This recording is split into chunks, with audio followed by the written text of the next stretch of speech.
اہل بیت کے ہاں خوشیوں کے دن ہوتے ہیں بہت نازک ہوتے ہیں. اور یہ جو خاص طور پہ یہ جو دن ہوتا ہے عید شجاع کا جو دن ہے ربیع الاول، یہ 9 ربیع الاول، اس دن چونکہ قاتلین کے جو سر تھے وہ پہنچے تھے ہمارے چوتھے معصوم کے پاس کہ جب آپ صبح کے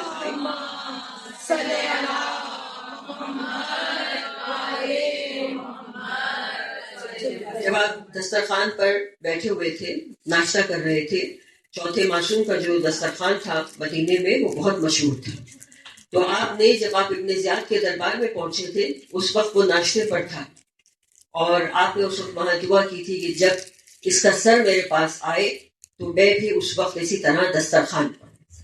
تو اسی طرح اس کا سر آیا آج کی تاریخ میں 5 سال کے بعد 66 ہجری میں. 61 ہجری میں واقعہ کربلا ہوا اور 66 ہجری میں ان ملائین کے سر امام کی خدمت میں آج کے دن پہنچے. اور اس کے بعد امام کا جو دسترخوان تھا اس پہ خاص قسم کی شیرنی یعنی سویٹ ڈش ہوتی تھی کہ جو آج کے دن امام نے جب لوگوں نے کہا کہ مولا وہ جس کو کھانے کے لیے جو بہت سارے لوگ تھے وہ آتے تھے خاص ڈش ہوتی تھی، تو امام نے اس دن آج کے دن وہ ڈش نہیں رکھی. تو لوگوں نے کہا کہ مولا آج آپ نے وہ سویٹ ڈش کا اہتمام نہیں کیا. تو انہوں نے کہا کہ آج جو خبر آئی ہے اس سے بڑی کوئی شیرنی کی بات یا کوئی سویٹ ڈش اس سے بڑی نہیں ہے. اور جب امام مسکراتے ہوئے پردہ ہٹا کے اندر گئے اور خواتین سے جا کے کہا کہ آج آپ اپنا سوٹ بڑھائیں، اپنے کالے کپڑے اتاریں، گھر میں اچھا کھانا پکائیں.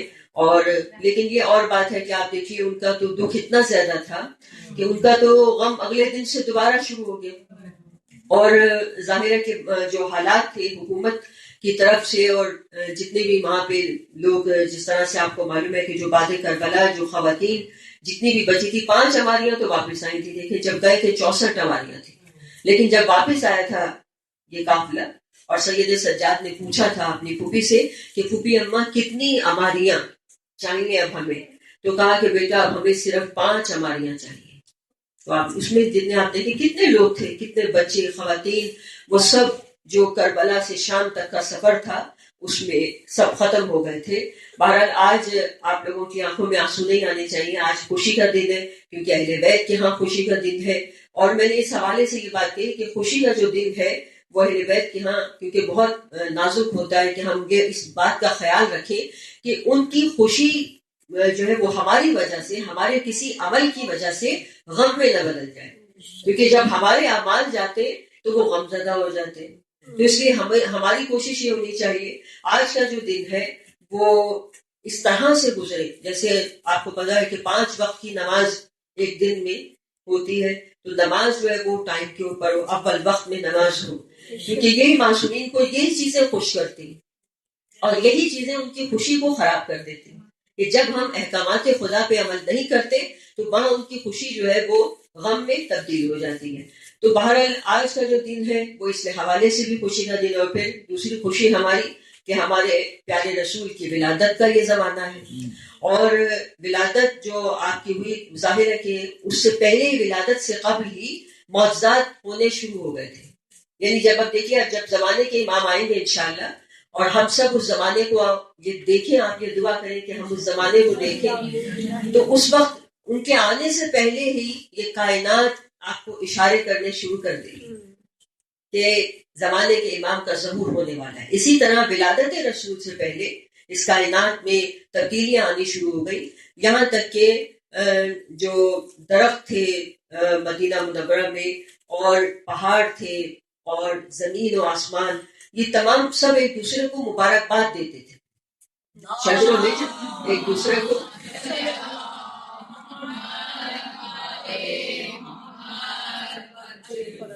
چرند پرند، یہ جتنے بھی کائنات کی یہ تمام چیزیں موجودات ہیں وہ سب ایک دوسرے کو رسول اللہ کے آنے کی مبارکباد دیتے تھے. اور جب آپ کا جو ابھی حمل کا زمانہ جناب آمنہ کا شروع ہوا تھا کہ جناب عبداللہ اور حضرت عبد المطلب مدینے گئے اور وہاں حضرت عبداللہ کی وفات ہو گئی. اور جس وقت آپ کی وفات ہوئی تو اس وقت خاتم غیبی کی یہ ندا آئی کہ آج ایسا بزرگ دنیا سے رخصت ہوا کہ جو خاتم الانبیاء جن کے صلب سے ہیں، جن کے صلب سے آنے والے. پھر اس کے بعد جب حمل کو کچھ زمانہ گزرا تو خداوند عالم نے آسمان و زمین میں ایک یہ اعلان کیا کہ محمد و آل محمد پر درود بھیجے.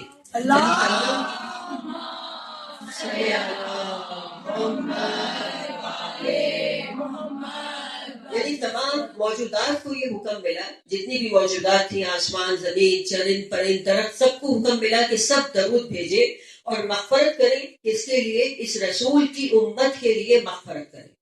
اب آپ دیکھیے کہ ہمارے لیے مغفرت کا عمل کب سے شروع ہوا ہے. تو کہا کہ اس رسول کی امت کے لیے مغفرت کریں. پھر اس کے بعد دیکھیے کہ طائف کے راستے میں ایک عابد و زاہد عبادت گزار ایک رہتا تھا، اور وہ اس کا نام حبیب تھا. وہ اپنے دوست سے ملنے کے لیے مکے آ رہا تھا، اور راستے میں اس نے ایک بچے کو دیکھا گیا جو سجدے میں پڑا تھا. لوگ اسے اٹھاتے ہیں، وہ دوبارہ سجدے میں گر جاتا ہے. تو یہ چونکہ عابد و زاہد تھا، جب اس نے جا کے اٹھایا، عبادت گزار تھا، تو حاطف غیبی کی ندا آئی کہ اسے سجدے میں ہی رہنے دو.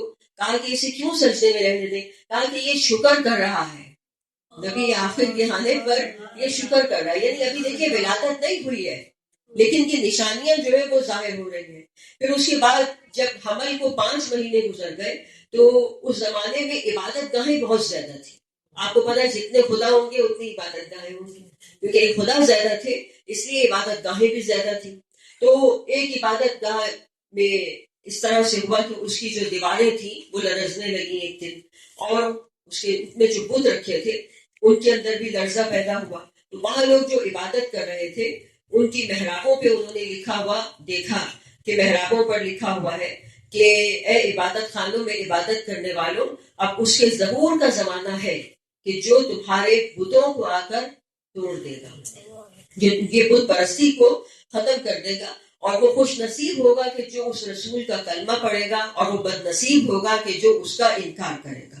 تو اس طرح سے یہ نشانیاں جو تھیں وہ ظاہر ہونا شروع ہو گئی تھی. پہلے سے نہیں لکھا ہوا، جب اس ٹائم ظاہر ہوا. آپ کو وہ بتا رہی ہوں نا کہ جب ولادت کا زمانہ، ابھی حمل کا زمانہ چل رہا ہے، تو اس وقت یہ نشانیاں جو ظاہر ہے کہ کوئی عام انسان تو نہیں پیدا ہونے جا رہا. یہ تو بہت بڑی بات ہے، کائنات کا رسول ہے وہ پیدا ہونے جا رہے ہیں، تو ظاہر نشانیاں تو ہوں گی. پھر آپ دیکھیے کہ خداوند عالم نے ہر آسمان کے جو فرشتے تھے، 7 آسمان ہیں اور ہر آسمان پہ فرشتے ہیں، ان کو وحی کی کہ وہ زمین پر جائیں. تو 10,000 فرشتے زمین پر آئے اور ان کے ہاتھوں میں قندیلیں تھیں، اس پر لا الہ الا اللہ لکھا ہوا تھا. اور وہ تمام ملائکہ جمع ہوئے مکے کے گرد، اور ان کی جمع ہونے سے جو نور پھیلا تو ان ملائکہ نے یہ کہا کہ یہ نور نور محمد مصطفیٰ ہے.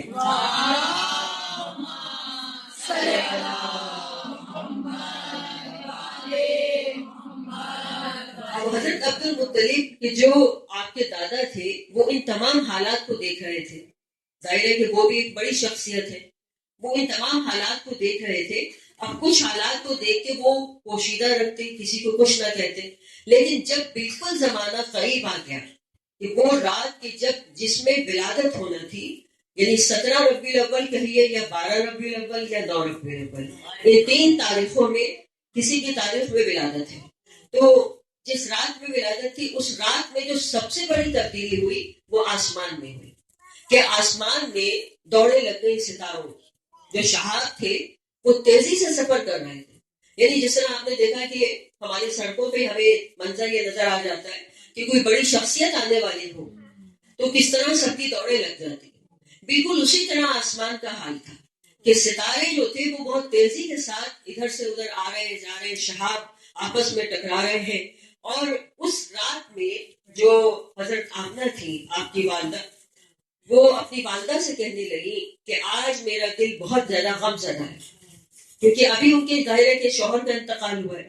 تو انہوں نے کہا کہ میرا دل اتنا بھرا ہوا ہے کہ میں اپنے شوہر کو رونا چاہتی ہوں، اس لیے میں اپنے حجرے میں جا رہی ہوں اور میں دروازہ بند کر رہی ہوں کہ مجھے کوئی تنگ نہ کرے. میں اپنے حجرے میں جا کر اپنے شوہر کو رونا چاہتی ہوں. چنانچہ جناب آمنہ اپنے حجرے میں چلی گئی، اور جب اپنے حجرے میں آپ گئی تو کہتے ہیں کہ اس دن آپ نے اتنا گریہ کیا کہ در و دیوار بھی ہل گئے. اس دن آپ نے اس قدر گریہ کیا، یہاں تک کہ اسی گریے میں آپ کو درد شروع ہوا اور آپ نے درود پڑھ لیجیے.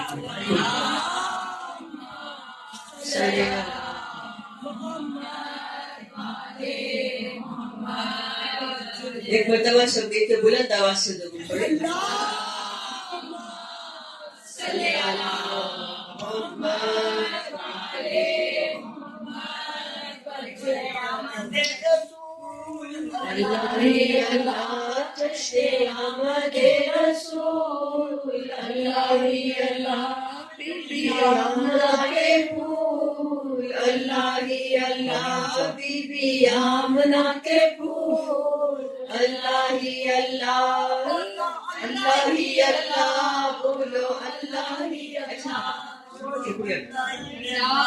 رانو کو اچھا لگ جائے گا تو لال کپڑے تو پہن کے آئی تھی.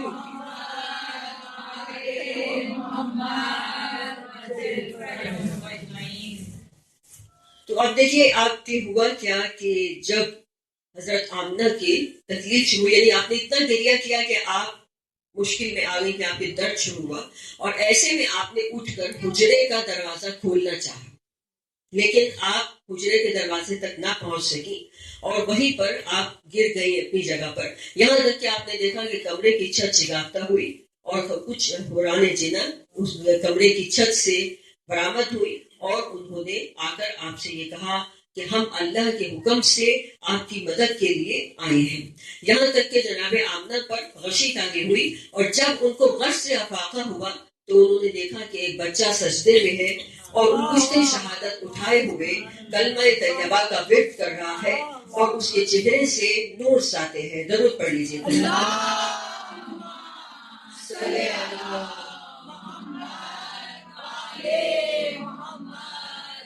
سترہ ربیع الاول یا 12 ربیع الاول کو حضرت آدم کی ولادت سے یا حضرت آدم کی تخلیق سے 7,000 سال قبل یا 9,000 سال قبل جو حضرت آدم کی ولادت ہوئی تھی، 7,000 سال یا 9,000 سال کے بعد رسول خدا نے عالم نور سے عالم خاک پر قدم رکھا، اور جب آپ کی جو پیشانی سے نور ساتے تھا وہ نور ایسا تھا کہ حضرت آمنہ نے اس نور کی روشنی میں مکہ کو دیکھا، دنیا کے محلات کو دیکھا، اور جتنے بھی دنیا میں عجائبات تھے آپ نے ان کو اس نور کی روشنی میں دیکھا. یعنی وہی اپنے حجرے میں بیٹھے بیٹھے اور ایک بجلی چمکی جس نے ہر اس گھر کو روشن کر دیا کہ جو سرکار پر ایمان لانے والے تھے، وہ لوگ کہ جو سرکار پر ایمان لانے والے تھے.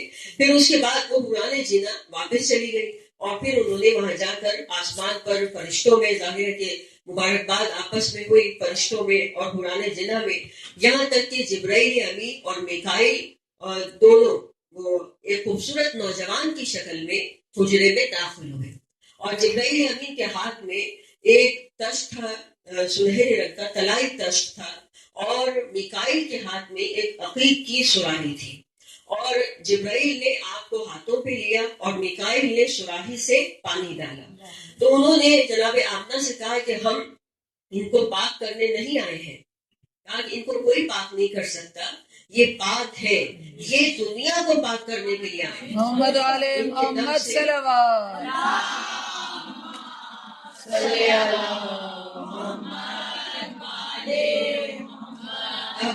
ہم ان کو صفائے نور کے لیے نورانی غسل دے رہے ہیں، اور اسی وقت آپ کو بہشت کے عطر سے معطر کیا گیا، اور اس وقت جناب آمنہ نے اپنے حجرے پر بہت ساری آوازیں سنی.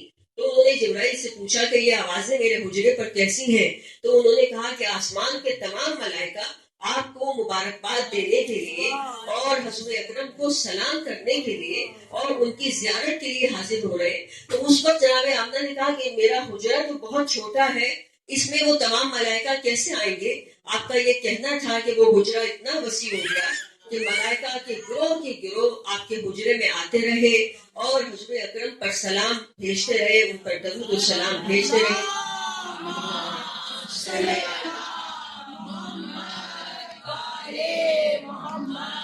اب دیکھیے، ایک طرف تو یہ سلسلہ چل رہا تھا اور دوسری طرف زمین پر، خطہ زمین پر اس وقت جیسے ہی حضور دنیا میں آئے تو جہاں جہاں بت رکھے ہوئے تھے پھیلتا زمین پر، وہ بت ایک دم سے اپنے ہر بت خانے میں جو بت تھا وہ زمین بوز ہو گیا.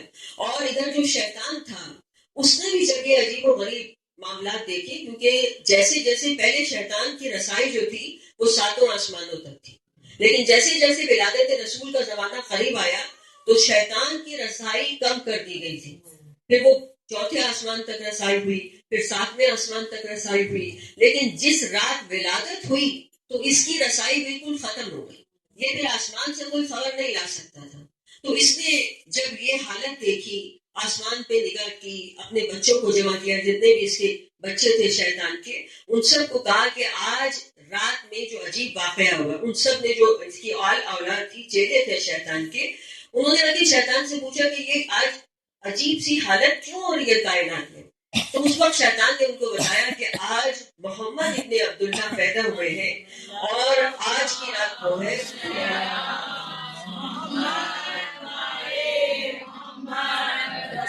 آج کی رات میں یہ جو بچہ پیدا ہوا ہے یہ بت پرستی کا دنیا سے خاتمہ کرے. جو مین آپ کو اس وقت جو اللہ کے رسول کی پیدائش سے جو خطرہ تھا لوگوں کو، کیونکہ اس زمانے میں بت پرستی بہت زیادہ تھی. تو کہا کہ سب سے زیادہ جو ہے بت پرستی، کیونکہ جو کاہن تھے ان زمانوں میں علم نجوم بہت عروج پہ تھا. جب اللہ کے رسول آئے تھے تو بہت بڑے بڑے ماہر علم نجوم کے لوگ ہوتے تھے، اتنے ماہر ہوتے تھے کہ وہ ایسے آسمان پہ نظر ڈالتے تھے اور بات بتا دیتے تھے کہ یہ کیا ہونے والا ہے. ستاروں کی چال دیکھ کے بہت ماہرین ہوتے تھے. آج کے دور میں بھی شاید ایسے ماہر نہ ہو جیسے وہ اس وقت اس علم نجوم کے ماہر تھے. تو بہرحال شیطان اور اس کی اولاد آج کے دن رسوا ہوئی اور ذلیل و خوار ہوئی. اور خدا بند عالم سورہ احزاب کی آیت نمبر 21 میں یہ فرما رہا ہے کہ لَقَدْ كَانَ لَكُمْ فِي رَسُولِ اللَّهِ أُسْوَةٌ حَسَنَةٌ. اس یعنی ہم نے اپنے نبی کو آپ کے لیے، اپنی امت کے لیے جو ہے وہ اسوہ حسنہ، یعنی ان کو نمونہ عمل ہمارے لیے بنا کر بھیجا. اور اس کے ساتھ ساتھ یعنی اپنی اطاعت کے ساتھ خدا نے ان کی اطاعت کو واجب قرار دیا.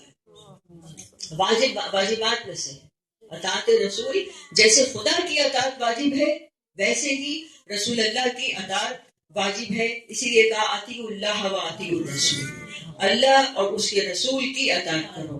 پھر اس کے بعد دیکھیے کہ سورہ انفال کی آیت نمبر 44 میں یہ بتایا کہ اللہ اور اس کا رسول جو ہے وہ جس چیز کی طرف تمہیں بلاتے ہیں اس میں تمہاری زندگی ہے، اس میں لبیک کہو. یعنی جب وہ تمہیں بلائیں، جس چیز کی تمہیں دعوت دیں، توجہ ہے نا آپ کی، تو فوراً اس بات پر لبیک کہو جو بھی وہ کہیں. اب یہ بات یاد رکھیں کہ جس طرح خدا کی نافرمانی کفر ہے، اسی طرح اللہ کے رسول کی نافرمانی کفر ہے. جس طرح انکار خدا پہ انسان جو ہے وہ کافر کہلاتا ہے، اسی طرح انکار رسول پر خدا جو لوگ ہیں وہ کافر کہلاتے ہیں اگر کوئی انکار رسول کر رہا ہے. اور جس طرح خدا کی قوانین کو ٹھکرا کر ایک انسان گناہگار کہلاتا ہے، مجرم کہلاتا ہے، اسی طرح اگر کوئی فرمان رسول کو ٹھکراتا ہے تو وہ بھی گناہگار بھی ہوتا ہے اور مجرم بھی کہلاتا ہے. درود پڑھ لیجیے.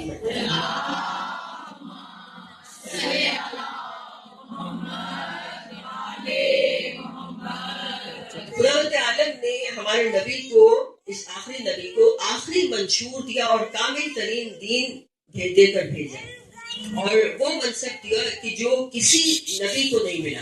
خاتم النبیین آپ کا جو لقب ہے، توجہ ہے نا آپ کی، خاتم النبیین کا جو منصب ہے وہ آپ کو ملا. اب خاتم کا مطلب کیا ہے؟ خاتم کس کو کہتے ہیں؟ جس کے بعد کوئی اور ہم یہ کہتے ہیں نا کہ جہاں سلسلہ نبوت ختم ہو جائے، لیکن خاتم اس مقام اور مرتبے کو کہتے ہیں کہ جہاں سلسلہ نبوت تکمیل پا جائے. یہ خاتم اس کو کہا جاتا ہے، خاتم الانبیاء، کہ جہاں سلسلہ نبوت جو ہے وہ مقام ہے، یہ وہ رتبہ ہے کہ جس کو کہا جاتا ہے کہ یہاں سلسلہ نبوت تکمیل پا گیا، کامل ہو گیا. تو آپ دیکھیے خدا فرماتا ہے قرآن میں کہ میری نعمتوں کا شکر کرو. میری نعمتوں کو تم شمار نہیں کر سکتے. شمار کرنے کا کیا مطلب ہے؟ یہ گن نہیں سکتے. نہیں، یہ مطلب نہیں. گن تو آپ کسی بھی نعمت کو نہیں سمجھ سکتے، گن نہیں سکتے. شمار کرنے کا کیا مطلب ہے کہ ایک نعمت ہی ایسی ہے، جیسے فرض کریں پانی ہے، اس کو بھی آپ شمار نہیں کر سکتے. مطلب آپ اس کو درک نہیں کر سکتے کہ یہ کتنی بڑی نعمت ہے. تو اسی طرح آپ دیکھیے کہ ہم لوگوں کو جو نعمت ملی، جو ذات گرامی رسول خدا، یہ جو نعمت ہے ہمارے لیے، یہ نعمت عظمیٰ ہے. ہم اس نعمت کو شمار نہیں کر سکتے، ہم اس کو درک نہیں کر سکتے کہ یہ ہمیں کتنی بڑی نعمت ہے. جو ہمیں اعزاز ملا ہے نا، جو اعزاز ہمیں خاتم الانبیاء کے امتی ہونے کا ملا ہے. دیکھیے ہم کسی اور نبی کی امت نہیں ہو سکتے، لیکن ہمیں جو اعزاز ملا، آپ اپنے کبھی اس اعزاز کو سمجھیں کہ جو ہمیں اعزاز ملا کہ ہم خاتم الانبیاء کے امتی ہیں، خاتم الانبیاء کے امتی ہیں. تو یہ ہمارا بہت بڑا اعزاز ہے. اور جب کوئی نعمت، دیکھیے جتنی بڑی نعمت ہوتی ہے تو شکرانہ بھی اتنا ہی بڑا ہونا چاہیے، کہ جتنی بڑی اتنے ہی بڑے عمل کی ضرورت ہوتی ہے جتنی بڑی نعمت ہوتی ہے. تو یہ یہاں پہ یاد رکھیں. لیکن خدا سورہ ظہور میں 30 نمبر آیت میں یہ فرما رہا ہے اللہ کے رسول سے کہ آپ کو بھی دنیا سے اٹھ جانا ہے اور دوسروں کو بھی اٹھ جانا ہے. یعنی یہ دنیا فانی ہے، یہاں بقا جو ہے وہ کسی کے لیے نہیں، یہاں پہ سب جو ہے وہ ختم ہو جائے گا. لیکن یہ ایک بات یاد رکھیں کہ اللہ نے رسول اللہ سے یہ کہا کہ آپ بھی اٹھ جائیں گے، دوسرے بھی اٹھ جائیں گے، لیکن امت کے خاتمے کا اعلان نہیں کیا. یہ واحد رسول ہے، کہا کہ اس کی امت قیامت تک جائے. دیکھیے یہ کتنا بڑا اعزاز ہے ہمارے نبی کا کہ یہ امت جو ہے وہ قیامت تک جائے گی. لیکن اب اللہ کے رسول کو تو کہا گیا کہ دیکھیے آپ نہیں رہیں گے ہمیشہ. کیوں نہیں رہیں گے؟ کیونکہ یہ بقا کی جگہ نہیں. یہاں تک کہ زمانے کے امام بھی طویل عمر تو پا رہے ہیں، لیکن جب ظاہر ہوں گے تو بھی شہادت بھی پائیں گے، دنیا سے بھی جائیں گے. تو اس لیے کہا کہ آپ کے لیے یہاں بقا نہیں ہے. لیکن اب اس رسول کے جانے کے بعد امت کا رویہ کیا ہونا چاہیے کہ جب رسول دنیا سے چلے جائیں تو قرآن نے جو خطرہ ظاہر کیا تھا رسول اللہ کے دنیا سے جانے کے بعد، توجہ ہے نا آپ کی، جو نقطہ ہمیں صحیح طرح سمجھنا ہے.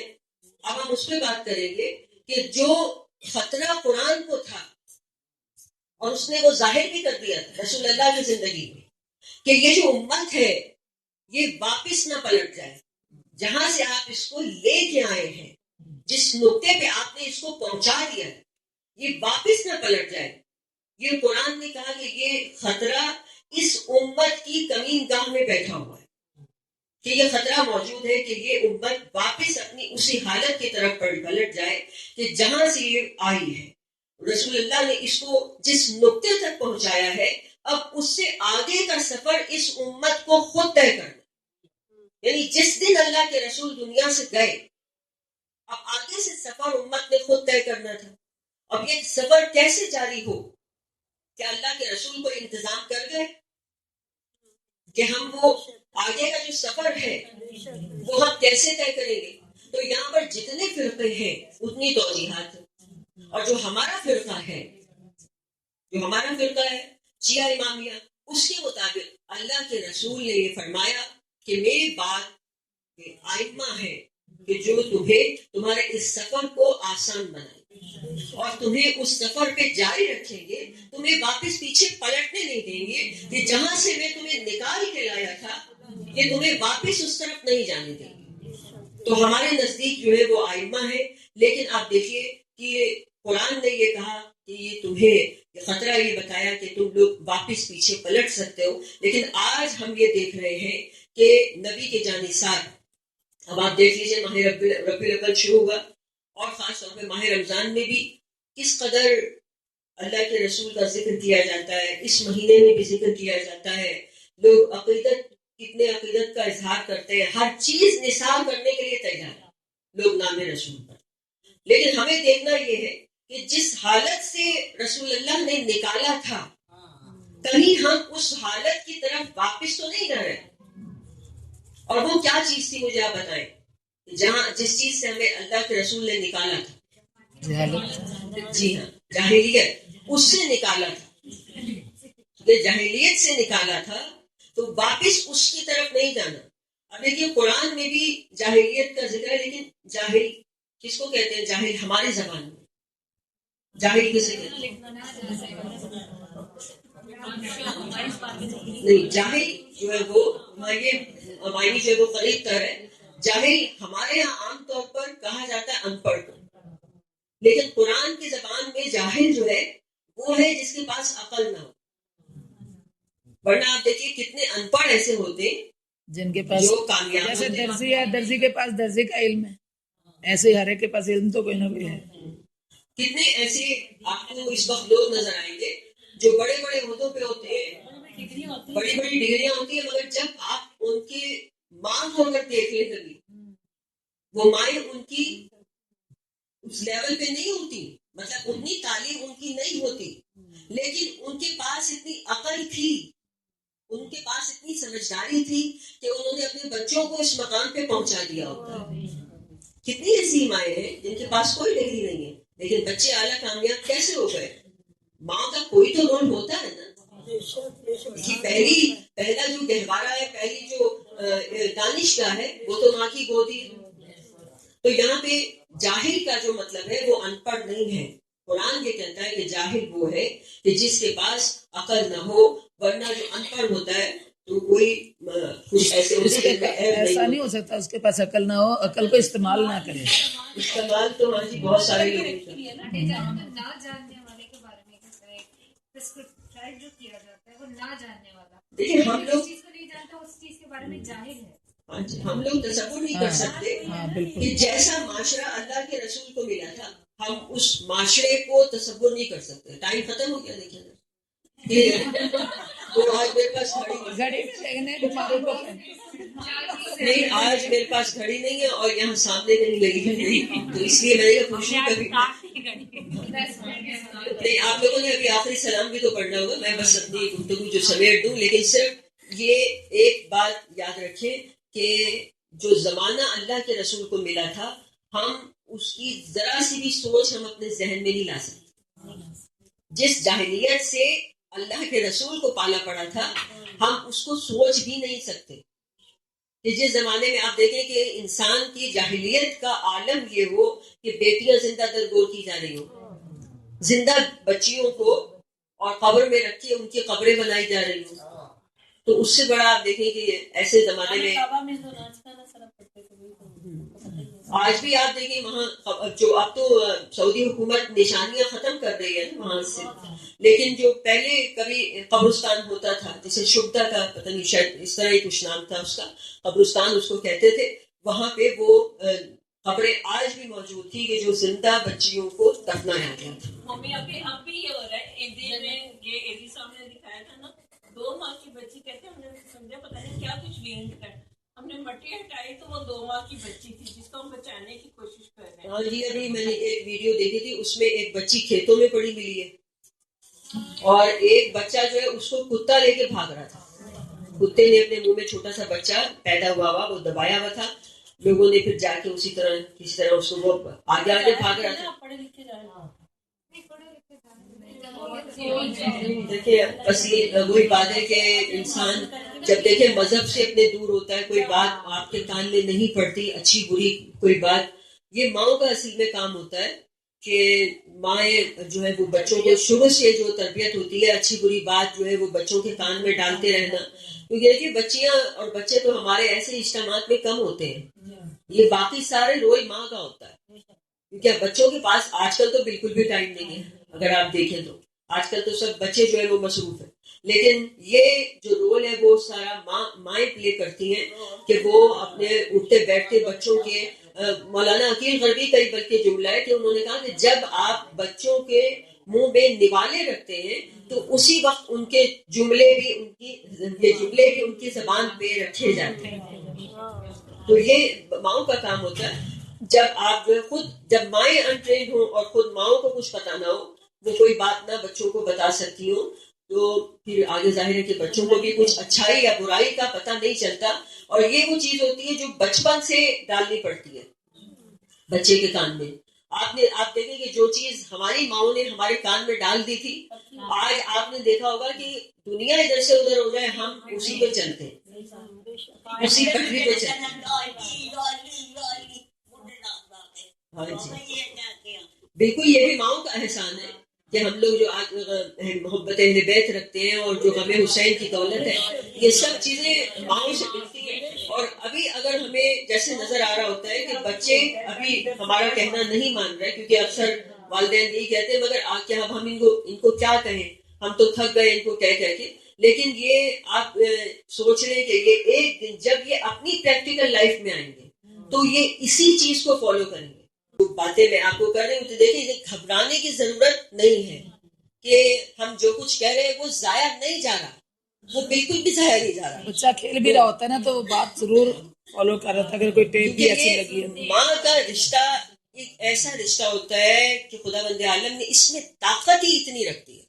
پروردگار ہم لوگوں کو نیک اعمال کی توفیق دے اور ہم روز قیامت ہم شرمندہ نہ ہوں اہل بیت کے سامنے اور نہ ان کی شرمندگی کا باعث بنے. اور پروردگار عالم جہاں جہاں دنیا میں مومنین عزادار پریشان ہیں، آج کے دن دعا یہ کریں کہ وہ سب بھی نجات پائیں اپنی پریشانیوں سے، ان کی حاجتیں پوری ہوں، ہمارے بچے بچیوں کے مقدر بلند ہوں.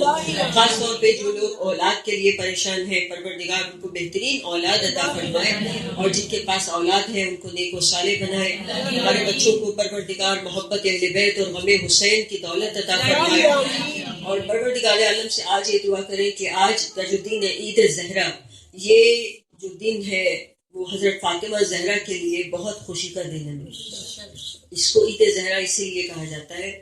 اور سب سے بڑی بات یہ کہ یہ دعا کریں کہ پروردگار عالم ہماری شہزادی کے خوشیوں کا جلد سامان کرے، اور ان کی خوشی کس میں ہے؟ ظہور امام میں. اور ہم لوگوں کو بھی آسودگی اسی وقت ملے گی کہ جب امام کا ظہور ہو جائے گا. تو یہ دعا کریں کہ پروردگار زمانے کے امام کے ظہور میں تعجیل فرمائے اور ان کے ذریعے سے اہل بیت کو خوشیاں دکھائے اور مومنین کو بھی خوشیاں دکھائے. پروردگار عالم سے دعا ہے کہ وہ صاحب خانہ کے لیے بہترین جو انہوں نے آج ہمارے لیے انتظام کیا، ہمیں موقع دیا کہ ہم آج کے دن کی خوشی منا سکیں. پروردگار ان کو تمام حاجتیں ان کی برلائے، پریشانیوں کو دور فرمائے، بہترین رزق عطا فرمائے، بچوں کی خوشیاں دکھائے، اور ہم سب کو پروردگار اپنے بچوں کی خوشیاں دکھائے، ان کے مقدر بلند فرمائے، اور آپ سب کو بہترین رزق، پورا سال بہترین